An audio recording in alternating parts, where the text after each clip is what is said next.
नमस्कार दोस्तों, welcome on my YouTube channel legal and tax गुरु। मेरा नाम ठाकुर मंगेश कुमार भट्टरावत एडवोकेट है। आज मैं बड़ा ही एक महत्वपूर्ण विषय है जिसके बारे में आप लोगों से चर्चा करूंगा। मेरे कुछ व्यूवर्स हैं, कुछ लोगों ने मुझे व्हाट्सएप पे मैसेज किया है, कुछ लोगों ने मुझे कमेंट्स किया है, कुछ लोगों ने मुझे मेल करी है और उन्होंने मेरे से बोला है कि सर आरटीआई हम कैसे लगाएं, कहाँ पे लगाएं, किसके पास लगाएं, इसकी अपील हम कैसे करें, हम उसका प्रोसीजर किस तरीके से फॉलो करें कि जिससे कि हमें जो SPIO CPIO है हमें इन्फॉर्मेशन प्रोवाइड करें। तो आज इसके बारे में मैं आपसे चर्चा करूंगा। सबसे पहले मैं बात करता हूँ आरटीआई एक्ट का जो सेक्शन है हमारा। आरटीआई एक्ट हमारा 2005 में आया था। इसका एक सेक्शन है सेक्शन 5। वो सेक्शन हमारे से ये कहता है कि इन्फॉर्मेशन आपने कहाँ लगानी है, किसके पास लगानी है, कौन पर्सन होगा जहाँ पे आपने इन्फॉर्मेशन लगानी है। तो यहाँ पे हमारे पास में दो इंफॉर्मेशन प्रोवाइडर होते हैं जो हमें इन्फॉर्मेशन देते हैं, एक स्टेट और एक सेंटर। अगर आप स्टेट के पास में लगा रहे हैं तो वहाँ पे हर डिपार्टमेंट के अंदर SPIO होता है, स्टेट ऑफिसर इंफॉर्मेशन ऑफिसर जो होता है वो हर स्टेट के अंदर होता है। इसके अलावा जो होता है हमारा सेंट्रल के अंदर एक होता है जिसको हम CPIO बोलते हैं, सेंट्रल पब्लिक इंफॉर्मेशन ऑफिसर। वो सेंट्रल के अंदर होता है। जो स्टेट के अंदर होता है उसे बोलते हैं हम स्टेट पब्लिक इंफॉर्मेशन ऑफिसर। तो SPIO शॉर्ट में बोलते हैं और CPIO शॉर्ट में बोलते हैं हम लोग। ये जो इन्फॉर्मेशन प्रोवाइड करते हैं, जो सेंटर से रिलेटेड है वो CPIO प्रोवाइड करता है, जो स्टेट से रिलेटेड है वो SPIO प्रोवाइड करता है। तो ये दोनों डेजिग्नेटेड पर्सन होते हैं जिनको हर डिपार्टमेंट में अपॉइंट किया जाता है गवर्नमेंट की तरफ से। अब मैं एक एग्जांपल के थ्रू आपको बता देता हूँ। जैसे आप अगर किसी सेंट्रल फाइनेंस मिनिस्ट्री से कोई इन्फॉर्मेशन लेना चाह रहे हैं तो उस इन्फॉर्मेशन को लेने के लिए आपको जो RTI लगानी पड़ेगी, RTI आपको CPIO के यहाँ पे लगानी पड़ेगी।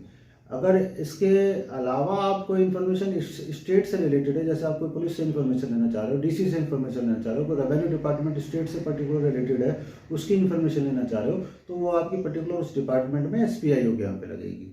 तो ये सेक्शन हमारा 5 जो ये कहता है कि किसके पास में किस तरीके से हमारी RTI लगेगी। इसके बाद में बात करता हूँ हमारा जो RTI एक्ट 2005 है, उसका एक सेक्शन है सेक्शन 6, जो हमें कहता है कि रिक्वेस्ट फॉर ऑब्टेनिंग इन्फॉर्मेशन, आप किस तरीके से इन्फॉर्मेशन ले सकते हैं। तो मैंने अभी आपको बताया है कि आप SPIO के यहाँ पे भी अपनी रिक्वेस्ट दे सकते हैं और CPIO के यहाँ पे भी दे सकते हैं। और रिक्वेस्ट आपकी रिटर्न में भी हो सकती है, आपकी वर्बल भी हो सकती है। अभी मैं वर्बल पे आऊँगा, पहले मैं रिटर्न पे एक बार बात करता हूँ। रिटर्न में आप देना चाहें तो रिटर्न में आपकी हिंदी में भी हो सकती है और इंग्लिश में भी हो सकती है और आपकी रीजनल लैंग्वेज जो उसमें भी हो सकती है।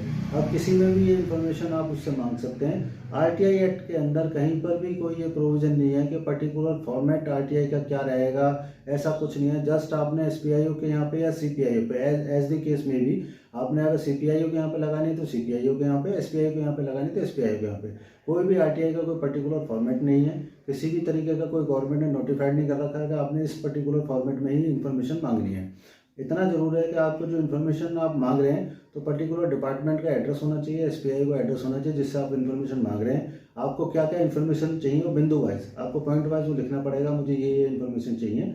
और अपनी उस इन्फॉर्मेशन के साथ में जो इन्फॉर्मेशन लेने के लिए जो RTI की जो हमारी कॉस्ट होती है वो हमारा 10 रुपीज़ होता है।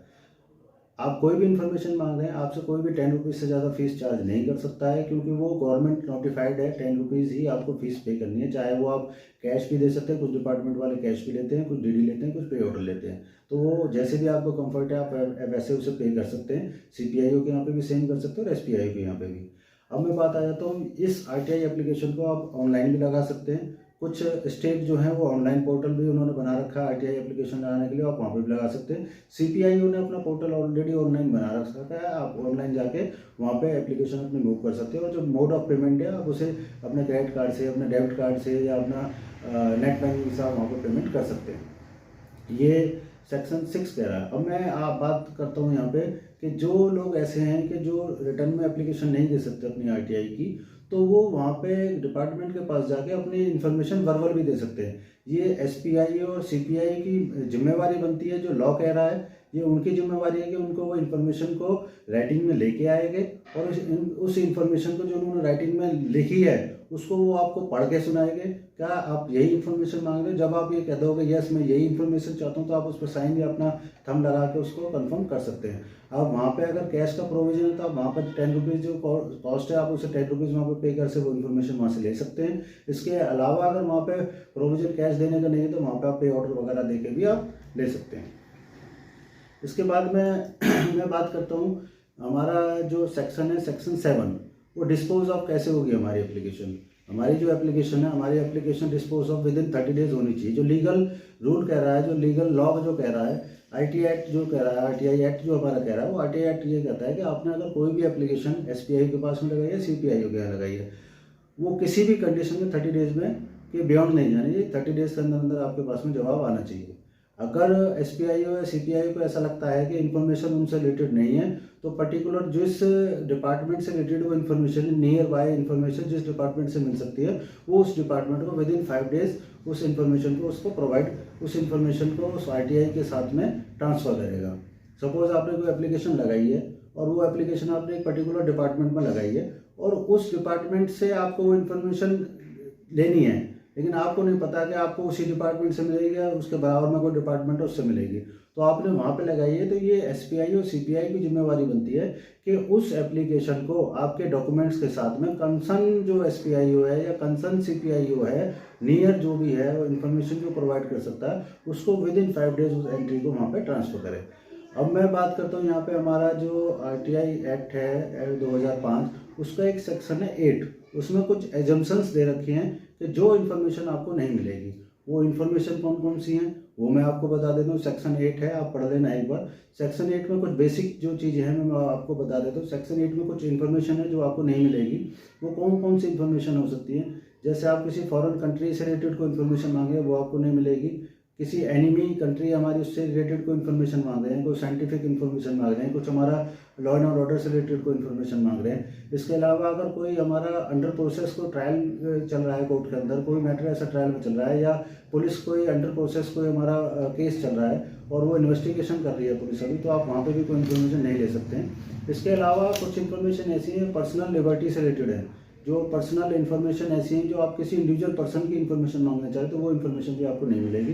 कुछ इन्फॉर्मेशन ऐसी होती हैं जो इन्फॉर्मेशन से हमारे एनिमी जो देश हैं उनसे रिलेटेड है, या कुछ इन्फॉर्मेशन ऐसी है जो हमारा रिसर्च एंड डेवलपमेंट की हैं, वो इन्फॉर्मेशन भी आपको नहीं मिलेगी। मैं आपको एक चीज़ और बता देता हूँ कि जो एसपीआईओ या सीपीआईओ है उनको विद इन 30 डेज आपको रिप्लाई करना ही पड़ेगा। अगर उन्होंने विद इन 30 डेज आपको रिप्लाई नहीं किया है तो इसका मतलब ये माना जाता है कि उन्होंने इन्फॉर्मेशन देने से डिनाई कर दिया है। अगर उन्होंने इन्फॉर्मेशन दे दी है और आप उस इन्फॉर्मेशन से सेटिस्फाई हैं तब तो ठीक है। अगर आप उस इन्फॉर्मेशन से, एक दो कंडीशन हो सकती हैं अगर आपने आरटीआई लगाई है, या तो उन्होंने इन्फॉर्मेशन दी है या उन्होंने इन्फॉर्मेशन नहीं दी है। अगर उन्होंने इन्फॉर्मेशन दी है तो यहाँ पे कंडीशन ये जाती है आप उस इन्फॉर्मेशन से सेटिस्फाई हैं या नहीं है। अगर आप उस इन्फॉर्मेशन से सेटिस्फाई हैं तो ठीक है। अगर आप उस इन्फॉर्मेशन से सेटिस्फाई नहीं है तो आप इसके रिगार्डिंग एक अपील लगा सकते हैं विद इन 45 डेज। तो ये अपील का जो टाइम है ये आप 45 डेज के अंदर इस अपील को फ्रॉम विच डेट, ये डेट वो रहेगी जिस दिन आपको इन्फॉर्मेशन प्रोवाइड हुई है, एसपीआई से सीपीआई से इन्फॉर्मेशन आपको मिली है, तो आप विद इन 45 डेज आप इसकी अपील लगा सकते हैं। अपील आपको ग्राउंड्स ऑफ अपील लगाना पड़ेगा, आप किस वजह से अपील लगा रहे हैं, किस रीज़न से आप अपील दे रहे हैं, तो आपको वो चीज़ें देनी पड़ेगी। एक है कि आपने आरटीआई लगाई और आपको जवाब ही नहीं दिया गया है, तब भी आप उसमें अपील लगा सकते हैं। अगर कुछ जो एसपीआई है सीपीआई है उन्होंने आपको रिप्लाई दिया है तो बाकायदा वहाँ पर वो 3 चीज़ें उनको मेंशन करनी पड़ेगी अपने ऑर्डर में। पहली बात कि उन्होंने जो आपको इन्फॉर्मेशन प्रोवाइड करी है उसके बारे में आप वो लिखेंगे। इसके बाद में जो इन्फॉर्मेशन दी गई है विद इन टाइम दी गई है। तीसरा कि अगर आप इस इन्फॉर्मेशन से सेटिस्फाई नहीं है तो वो अपीलेंट अथॉरिटी का एड्रेस भी उसमें डाल के देगा कि जो सेकंड अपीलेंट अथॉरिटी है वो कौन है, तो ये इन्फॉर्मेशन उसमें आपको मिलेगी। तो आप कभी भी आरटीआई लगाएं तो आरटीआई के अंदर वो इन्फॉर्मेशन आपको प्रोवाइड होती है कि अपीलेंट अथॉरिटी कौन है। क्योंकि बहुत लोगों को ये कन्फ्यूजन रहती है कि अगर इन्होंने जवाब नहीं दिया तो इसके में अपील कहाँ लगाएं। अब मैं बात आ जाता हूँ कि आपने एसपीआई और सीपीआई को यहाँ पे भी अपनी एप्लीकेशन लगाई, उसने जवाब नहीं दिया आपको। इसके बाद में आपने अपनी जो अपील है वो अपीलेंट अथॉरिटी, जो कंसर्न अपीलेंट अथॉरिटी है, फर्स्ट अपीलेंट अथॉरिटी, आपने वहाँ भी लगा दी, उसके बाद भी आपको जवाब नहीं दिया, तो आपके पास में लास्ट अपील का ऑप्शन होता है स्टेट अपील। अगर एसपीआई के अगेंस्ट में आप जा रहे हैं तो वो स्टेट इन्फॉर्मेशन में जाएगी, अगर आप स्टेट इन्फॉर्मेशन कमीशन में जाएगी, अगर आप सेंट्रल के उसमें जा रहे हैं तो सेंट्रल इन्फॉर्मेशन कमीशन में जाएगी। तो ये दोनों डिपार्टमेंट है, इनका डिसीजन फाइनल डिसीजन होता है। ये सिर्फ एक बार डिसीजन को रिव्यू कर सकते हैं, लेकिन इनका डिसीजन जो है चाहे वो स्टेट इन्फॉर्मेशन कमीशन का हो या सेंट्रल इन्फॉर्मेशन कमीशन का हो, उन दोनों का डिसीजन दोनों पार्टियों को बाइंडिंग होता है, दोनों पार्टियों को डिसीजन मानना पड़ेगा। धन्यवाद।